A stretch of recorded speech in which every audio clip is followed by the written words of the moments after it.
I'm alive. What's going on, guys? Hang on one second here. Trying to get set up. Dr. Art will be along shortly for our normal Wednesday night. Oh man, this camera. Okay, I could do this. I could do this. Technical difficulties. Oh look, now it's like now I'm like Batman, right? Hang on. Okay, all right. We'll just leave it at that. Oh, that's better. Okay, so I wanted to jump on here real quick before the live. Actually, here's Dr. Art right now. Hello, everyone. Hello, Dr. Art, but this isn't our regular live. I'm doing a quick video. This is Tony's live. Come in. Have you heard about the Smokey Unit knurled piston debate? Yes. Okay, so I just watched a video by Powell Machine. I love his channel. All the respect in the world, you know. But I think something has been overlooked in this whole debate. Okay, so I did a video, I don't know, about a week or two ago, and we were talking about pistons, and I threw in the fact that Smokey used to knurl pistons. Well, somebody else did a live, not a live, like a short about he had Smokey Unique's old piston knurling equipment and how it made power, and he showed, you know, all of that. So then Powell Machine responded to that video saying he didn't really understand how or why that would make power. That's an old school thing. But let me throw my 2 cents in here because I think this is something that everybody has missed. And it's why would knurling make power? Because it has absolutely nothing to do with taking a piston to wall clearance. It has nothing to do with piston stability, nothing like that. It has to do with reducing the surface area of the skirt to the cylinder wall. So, okay, so think of it this way. My hand is the cylinder wall, and the piston skirt is the piston skirt. So now moving this thing through its paces at God only knows how many cycles a second, right? You're talking about some serious speed. You've got big surface area between the cylinder wall and the skirt. Now, if you knurl the skirt, what you're going to do is you're going to put a bunch of indentations on here, and every indentation is going to create a high spot. And that high spot actually comes in contact with the cylinder wall. Well, think of it this way.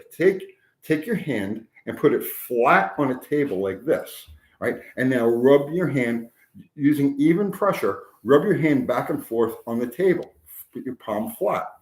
Now take just the tips of your fingers and just your fingernails and do that same thing with the same effort.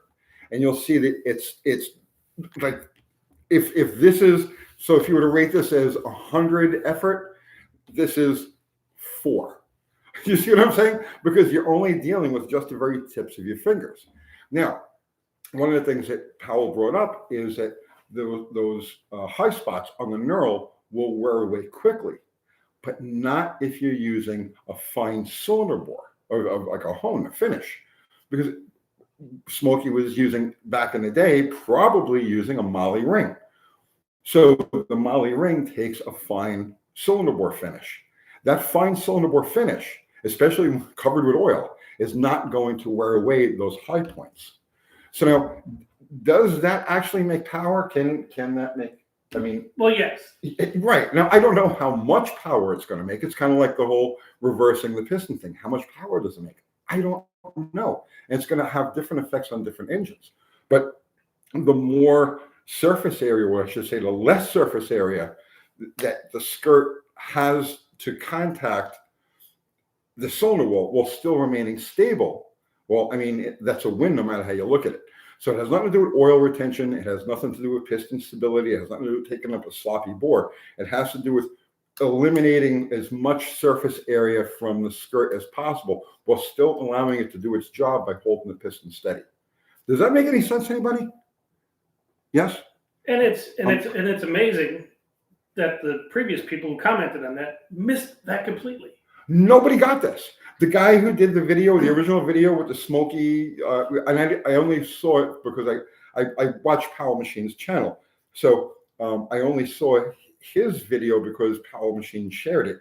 And then I watched his. And then I went through the comments real quick. And it's like, absolutely nobody got this basic concept of just reducing. Like I said, take your hand, put X amount of pressure against the table and run it flat back and forth. Now take just the tips of your fingers, just your fingernails, and make that same movement and tell me how much less effort that it takes.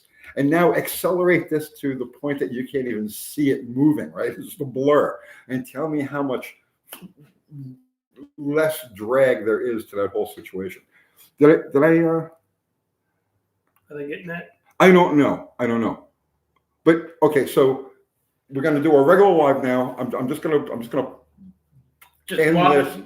What's that? You just want to blob it over? Or you're going to end this and do a new one? I'm gonna end this one and, All right. we'll do our regular one because this will just go up as a, as a thing, right? Okay. Whatever. All right. So that's it, guys. I'm gonna tune out of here now, and we're gonna restart as our regular Wednesday night tech fiesta. Broadcast live via YouTube to all 7 continents.